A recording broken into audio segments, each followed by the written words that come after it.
Draft your LCS team and earn money. Alpha Draft.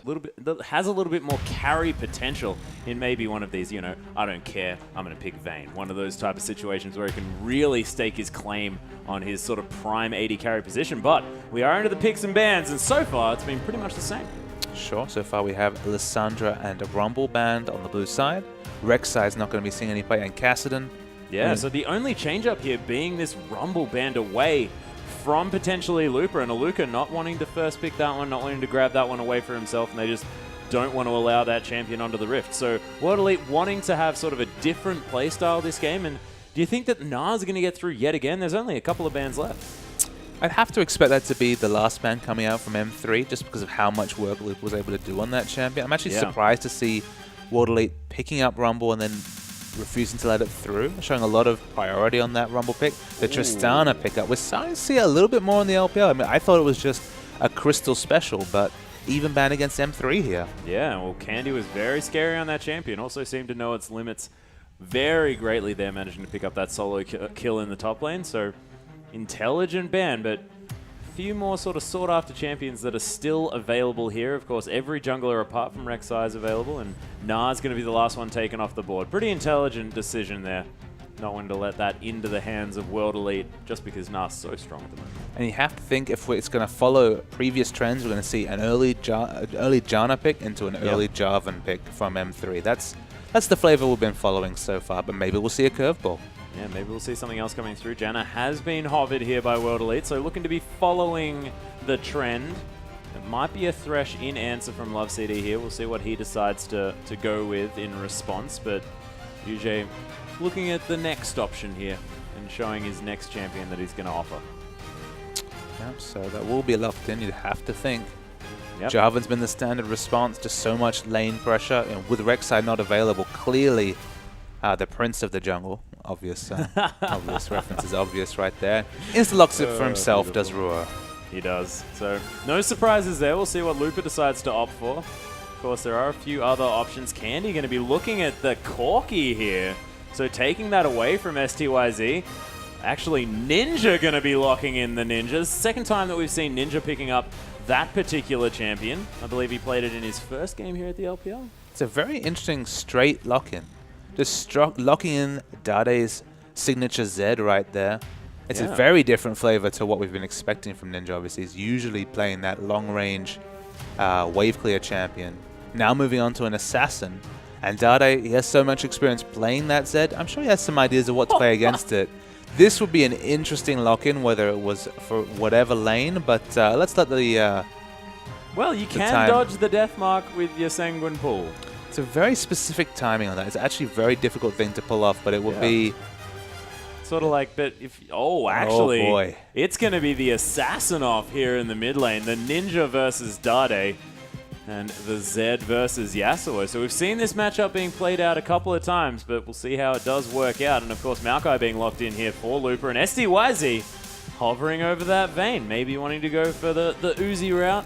Looking to hard carry for his team, but so far this World Elite lineup looking very different and very scary as UJ has locked in that Aurelia here for Aluka here for the top lane. So, I mean, Aurelia into Maokai, you're going to have a pretty decent time if you're Aurelia, just in general, just because you can normally afford to sort of farm out that wave and get to that late game position, but STYZ will see what he wants to do, and it looks like the Vayne. The carry flavor is strong from World Elite here. It's a completely AD and, of course, true damage when it comes to Aurelia team coming out here. No AP damage whatsoever on the World Elite side.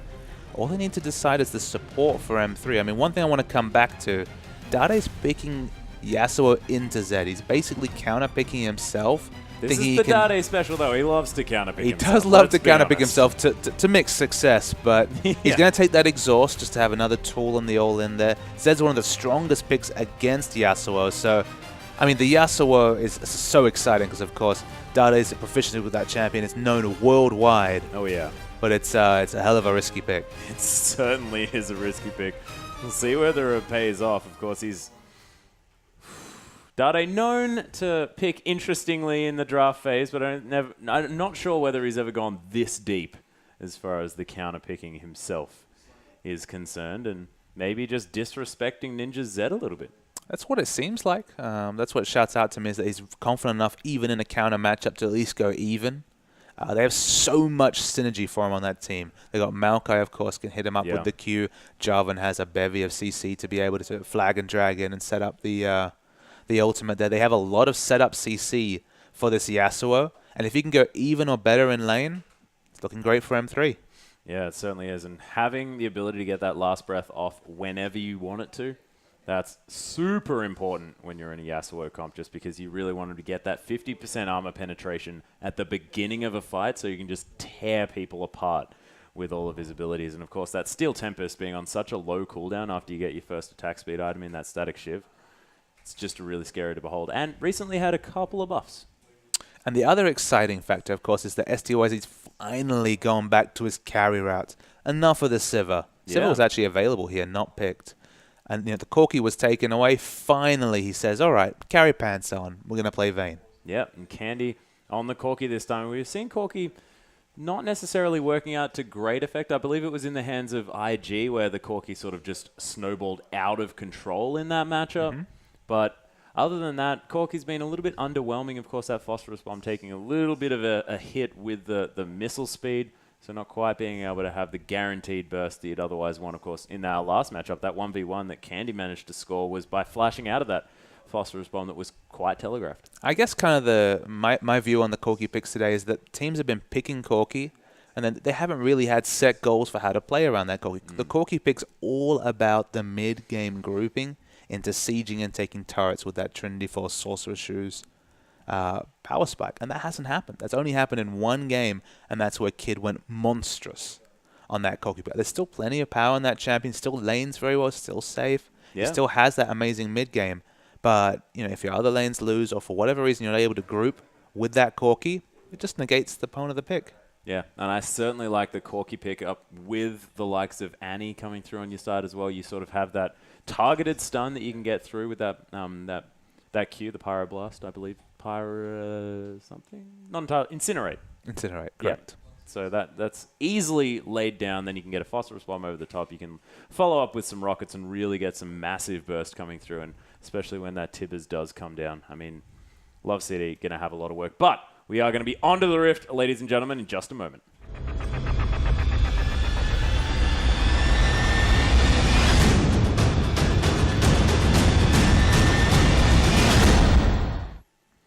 Welcome back, and we are onto the Rift with M3 taking on WE for Game 2. Of course, M3 taking the first one, and now on the red side as Ninja and Dade just meet up here in the mid lane.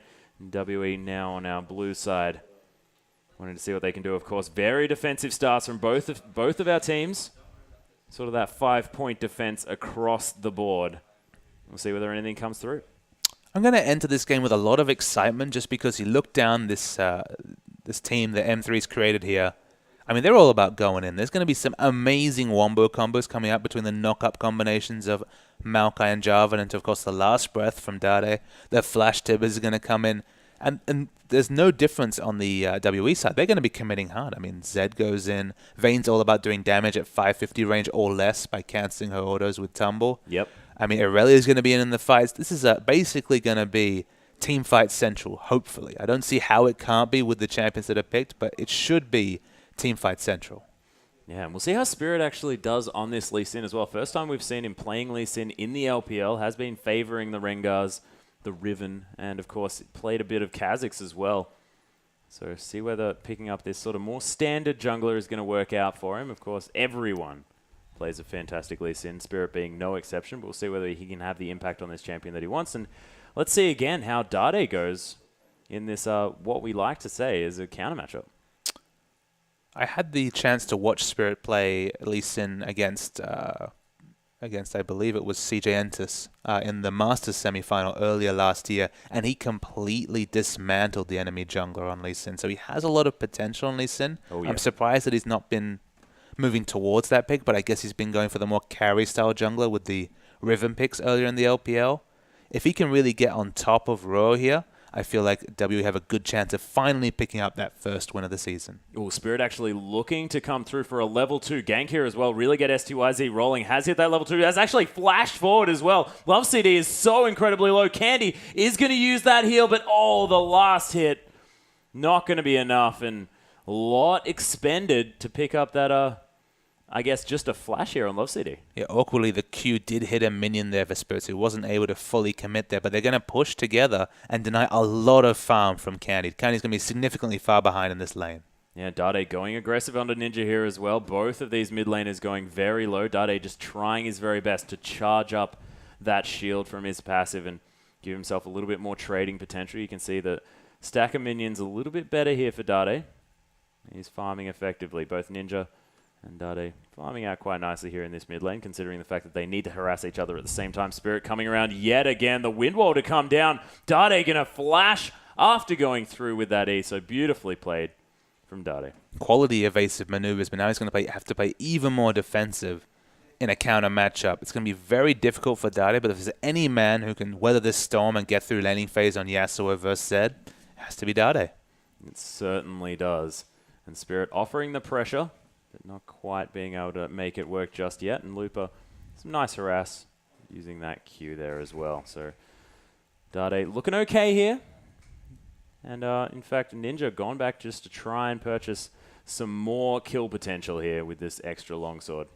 Interesting to me that with flash up and with so aggressive positioning in the lane, Ninja was the first to back there and give up kind of the pressure he had on Dade. Forcing Dade to back on the turret would have been a massive advantage for them, but he backs away. Dade actually starts the game on a CS advantage, and the mid lane resets.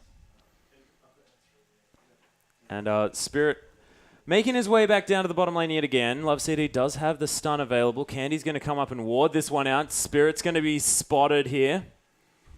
And the teleport to come in immediately here as well. Love City's going to fall down. First Blood is in fact going to go over to the Vayne, but Lupa immediately answers. Spirit falls down. Suchet is incredibly low as well. Does have the shield. Nice Howling Gale to come through, but Candy flashes for the kill. Aluka with the Equilibrium Strike now, and there's the Arcane Punch to come through onto this one, but Ninja's finally made his way down. Level 4 roams coming through from the mid laner as Lupa comes back in, knows that he's going to die, and there are kills going across the board so far. 2-2 now in kills, but that exchange is going every which way. An extended 2v2 leads, an extended 3v3, I believe, leads to 2 kills on both sides, but importantly, Dade was able to stay in the mid lane, pick up a lot of CS there, and he was the only person who did not commit to coming to the bottom lane, so he's actually been able to go in with the jungler, get some very advanced wards down here, and just the fact that they use less resources to get the same result is a win for M3. It is, but you have to say First Blood going to STYZ on this Vayne is very, very important, and as another nice Howling Gale does come through from Yuge, because Love City's looking for the stun. The Q does come through, but STYZ is going to be the target for this stun here as well as Silver Bolts. He's going to proc onto Candy. He's going to get out of there, but STYZ, he gets smited, he gets flag and dragged, and Candy gets the kill credit for that one. It's needless aggression in terms of positioning there by STYZ. It's an overstay. Of course, he noticed that Dade left mid lane. He had no vision whatsoever in his own jungle. Overextended and paid for that with his life. Yeah, it didn't work out too well here. But top lane, everything going to reset. Go back to normal as Dade's just going to steal Tempest the popcorn chickens. And Ninja now doing a lot of damage with multiple longswords. Worth noting that Dade's playing quite aggressively here because he's 1 creep away from 6. He hits 6 here. He has still Tempest available. He has his Q knock-up available as well, but it falls here. It was very smart positioning from Dade, but he could not bait Ninja into an engage. Yeah, not quite able to get that one working out. As Ruo is going to go down incredibly low to the Grump. And Spirit going to invade the jungle. There's lots of pings down on top of him, though. M3 know that he's here. Dade, nice work dodging away from these shurikens. I mean, that's what gives Ninja the edge in this fight. As Ruo is going to go down solo, and Yuge roaming up to try and get some attacks down.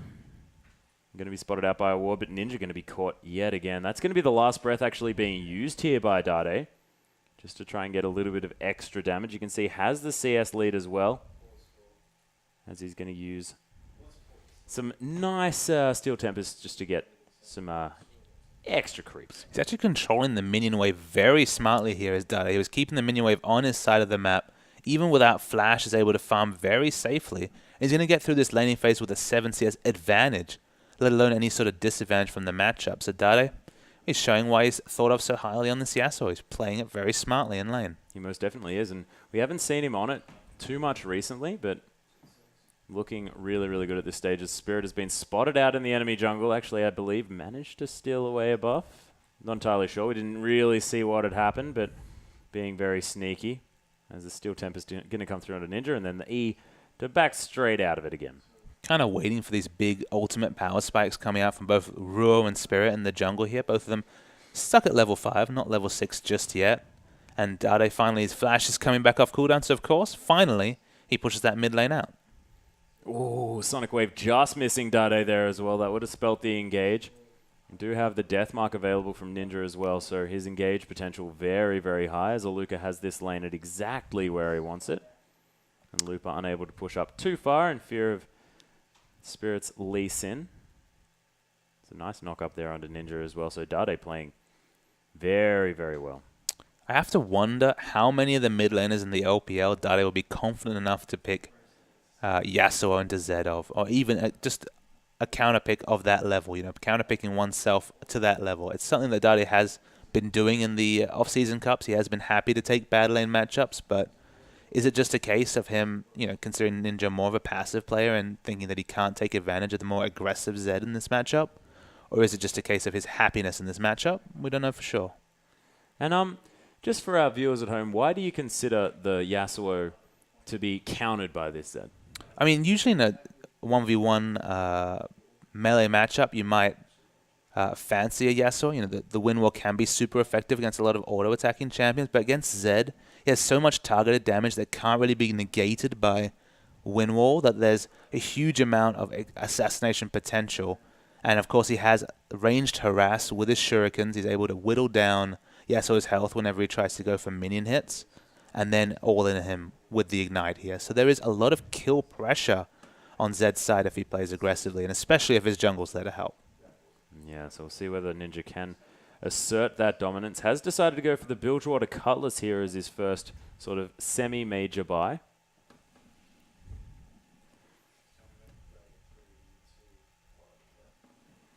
Yeah, but we're just going to pop onto your screen just for one moment as we adjust some things in the client.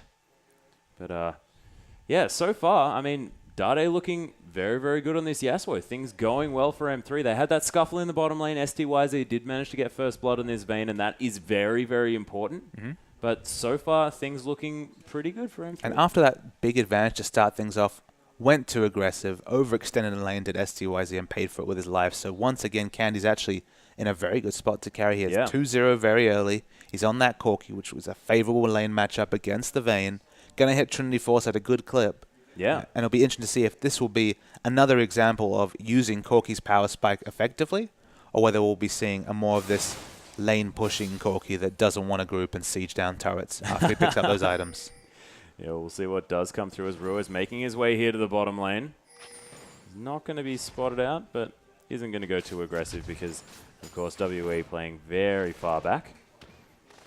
There's a nice creep advantage here as well coming through from Candy. And it's to be expected, especially if WE being forced back, just because you're going to eat a lot of harass under turret from the Corki missiles, the phosphorus bomb. There's the flash tip is coming through. Ninja's getting taken down straight away. That's going to be the Cataclysm as well. And counter matchup or not, 3 people's always going to be better than 1. Absolutely. Love CD was able to roam so easily to the mid lane there. Candy has so much dominance in this bottom lane, able to push in, force Vayne under turret, harass with phosphorus bomb. They weren't even able to communicate. Oh my goodness. And as well, Dade is going to go back to base and pick up a static Shiv at 11 minutes into this game. So a huge spike in power. Turning a Brawler's Glove into a static Shiv is a lovely place to be in if you're daddy. It is. Dade. Who's your daddy? It's getting late. With a name like Papa Smithy, I think making daddy jokes is definitely in your wheelhouse. I think you're going to be okay. Lupa now just going to be looking for wards and stuff like that because Aluka freezing out this wave yet again. I think the wave possibly going to reset at this stage as both of our top laners relatively close in CS. The double Doran's pick up here from Lupa means that might be going for a little bit more of an aggressive decision as Ninja going to be taking the blue buff and then hopping over to his shadow. But in response, M3 looking at this dragon. Yep, it's another free objective for them to pick up here. They could, of course, use the wind wall to negate a bit of damage, but it's not important. They're going to easily power this down. And you have to say Spirit hasn't really been able to put out the jungle pressure you might expect from his Lee Sin here. And, you know, Dade's counter pick it's paid off. He's looking very comfortable in the mid lane. Yeah, it's looking very, very good. The other thing about Yasuo that's quite nice in this situation is the fact that in order for Spirit to get in, he has to use a projectile. So if you just use that wind wall on the Sonic Wave, it really does take away a lot of that engage potential, which is working out quite nicely here, you could imagine. Do see Spirit invading quite aggressively here. Rose on very low health on the other side of the jungle, so this will be a good adaptation and a free objective coming out, but pressure on the lanes is what he needs to do, I think. It's one thing he's been unable to do so far this game. Yeah, and Ruo able to pick up 3 assists for himself. He's been very active across this map, and losing a red buff isn't going to bother him too much because, of course, he's Jarvan, so has a lot of innate CC anyway. Not going to be relying on that one as much as, say, Master Yi or something like that. You have to think this bottom lane matchup might change drastically once Blade the Ruined King comes in for STYZ. The flavor of those Vayne lanes changes so dramatically. Oh, yeah. Once the Blade the Ruined King comes in, but the issue here is that if you try and aggress onto a Corki Annie lane as Vayne, you're just going to get exploded during the Annie Tibbers. Yeah, so incinerated. Incinerated, sure. Potential. As the E's going to come through. Dade likes his chances here against Ninja. Going to miss the Hurricane from the Steel Tempest, but man, Ninja feeling the pressure here from Dade. And Dade's exerting all this pressure with the exhaust pickup. He doesn't even have the Ignite to secure kills, but he's basically harassing Ninja out of lane with the defensive summoner spell choice. Yeah, and he probably knows as well that when that Deathmark comes in, I mean, he can use that exhaust and just take away the burst potential here of Ninja and really stop that ultimate from working to full effect. So able to turn around what he wants. Dade heading down to this bottom lane with Ruo in tow. 4 men strong. Going to be taking on STYZ as he almost falls down inherently. Ruo, there's the slam dunk, and that's going to pick him up that kill. Dade windwalling the tornado there as well as Yuji tries to get some CC through, but look at Love City. He's so fast. Lupus teleported in as well. There's a twisted advance onto Ninja. The last breath to come through as well. Love City is going down incredibly low, and he's going to fall down actually to the power of Ninja, who's still alive somehow. Spirit's going to die. Ninja's going to pick up Dade as well in the heat of it all. Arcane Smash is going to pick up the kill onto him, but a very nice trade to come down. 3-for-2 trade, but importantly, Candy's still alive. They can try and push down this mid tower here. They're at least going to get a lot of damage onto that tower. No, they will secure it.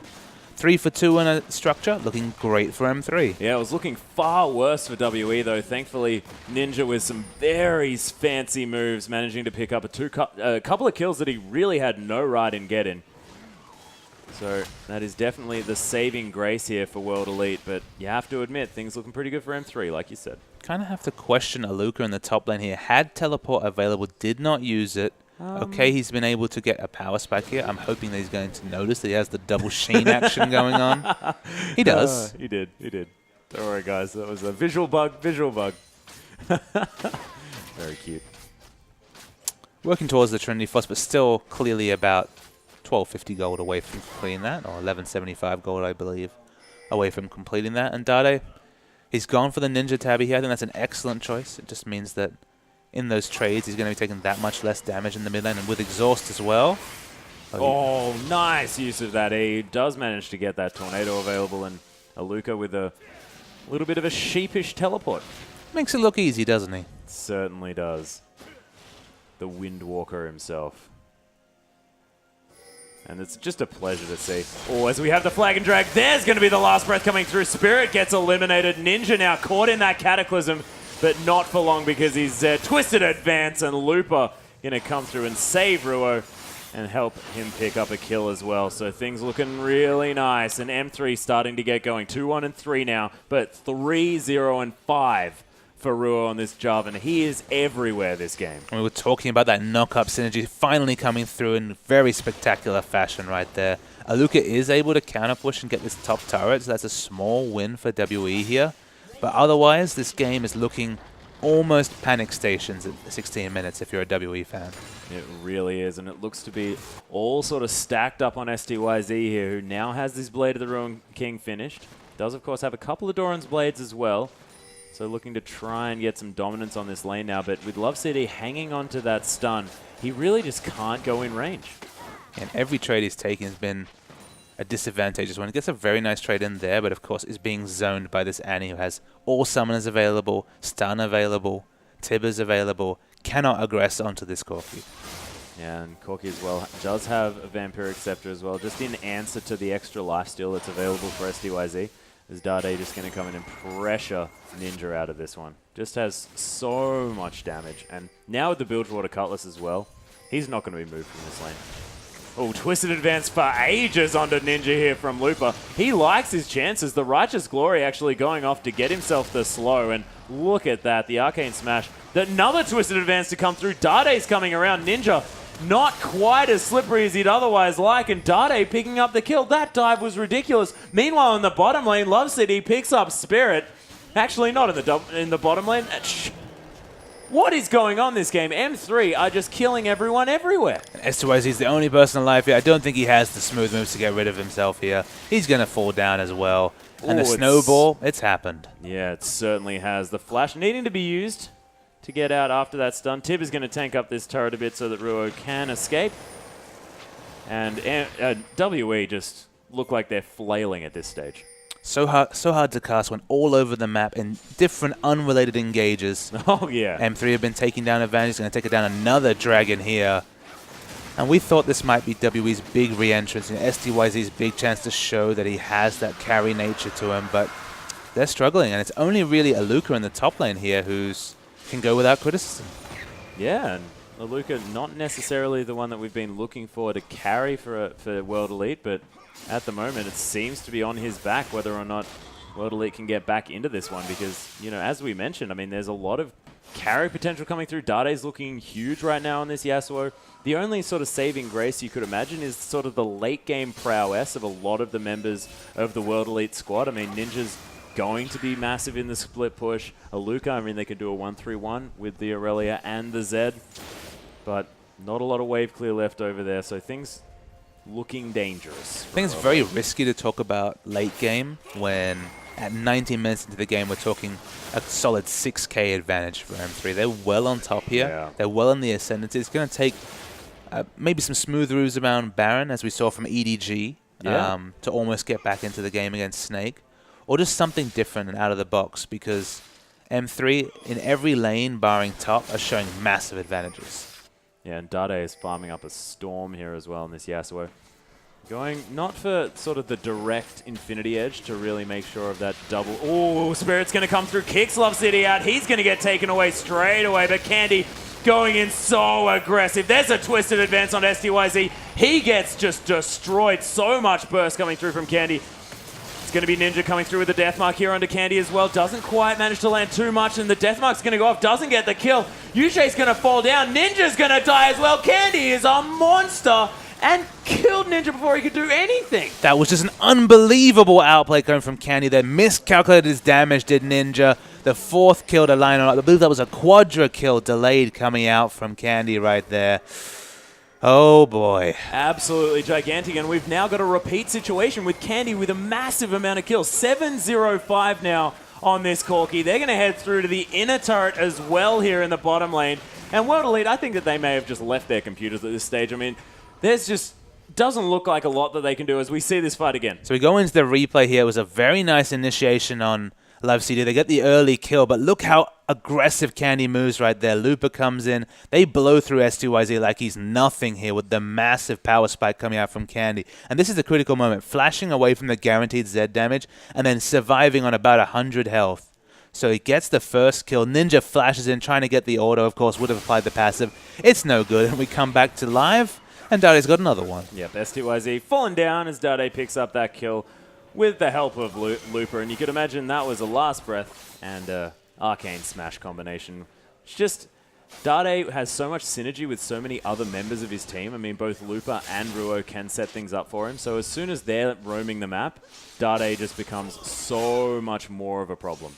And we look at the item pickups here. We see the Frozen Heart pickup coming out from Looper. That's pretty much the death knell of a lot of the power of this World Elite team. We've got basically 4 auto-attacking members of the team, and if not pure auto-attackers, 80 casters. So between the armor and that passive right there, looking like a very, very difficult situation for WE to be relevant in a team fight against this really, really powerful M3. Yeah, it's looking terrifying. Candy actually foregoing his decision to go to a potential Bloodthirster or maybe Blade of the Ruined King and going to go straight towards this Infinity Edge as well, really snowballing through to those gigantic items in Trinity Force.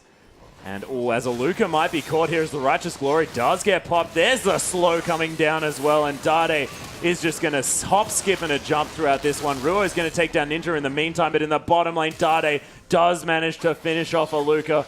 In the top side of the map, there is a massive fight going on. There's double engages going across this one as Spirit's trying his very best to escape. Another Steel Tempest. The second one not going to land. Third one is going to hit. The Hurricane could have come through.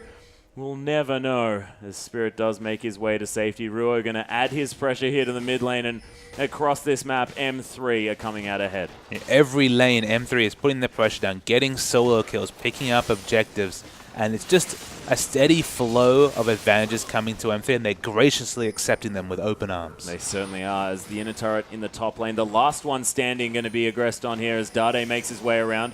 World Elite are ready, and Dade not going to have that wind wall available for that Sonic Wave, but they're not going to want to engage as Candy on his own just doing so much work. STYZ losing half of his health. And Candy now going to be able to take this blue buff for himself as the next engage is possibly going to come through. There's the flash actually engage onto Candy. Doesn't have any mana. Not sure whether that was enough damage as the death mark pops and nothing really happens. Dade gets exhausted. There's the last breath on STYZ, but he's going to fall down to Aluka.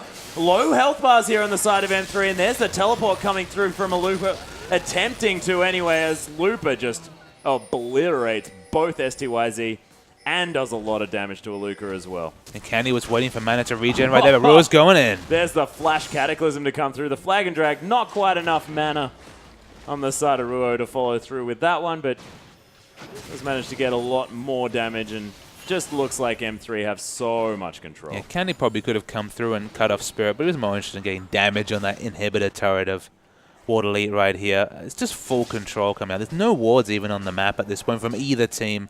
It's pretty much turned into deathmatch for the last 10 minutes, and it's not been a fun time for World Elite, let me tell you that. Yeah, this has been sort of the China that we were expecting. See hero, kill hero, like the M5 of old, you could say. And so now a Warmog's armor being completed by Ruo. Does have his Frozen Heart as well. Of course, getting a bit jealous of Lupa, saying that I want my pretty white rock.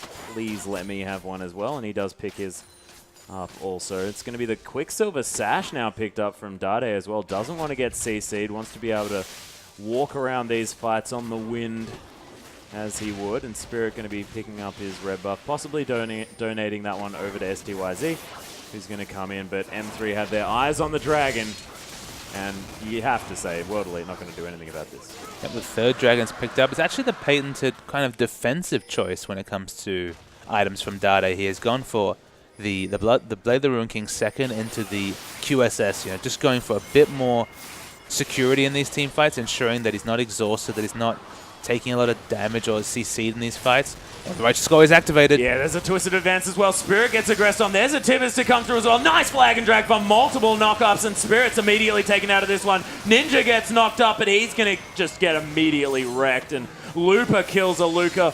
STYZ now finds himself without a team. That's 4 dead for nothing, and M3 look to power through to this base. That's actually going to be our first surrender of the LPL. M3 taking victory against World Elite, and I can understand why. The end of that game just was a horrific snowball, and World Elite looked like they've fallen apart. Absolutely. It didn't look like there was any way for World Elite to get back into that game. We saw EG come back from a massive disadvantage, but they had slightly more of a chance right there. They had more chance. They had some aggressive wards down. There was no ward coverage. There were no lanes doing well. No. Aluka did very respectably in the top lane, but it didn't matter. Yeah, Aluka did the best on his team, but that meant going even. So things just not really working out for World Elite. We'll see whether they can sort of think about what has happened overnight and come through their next matchup as best as they can. But, ladies and gentlemen, that does bring us to the end of day 1 of the LPL. Of course, more to come tomorrow. Big thanks from myself, of course, Julian Pastry Time Carr, who was on the desk before, and the lovely Christopher Papa Smithy Smith, who is slave today. And our production team are always working as hard as they possibly can. But make sure you tune in tomorrow, for our next LPL games and, of course, the finals of our OCS coverage. But that's all from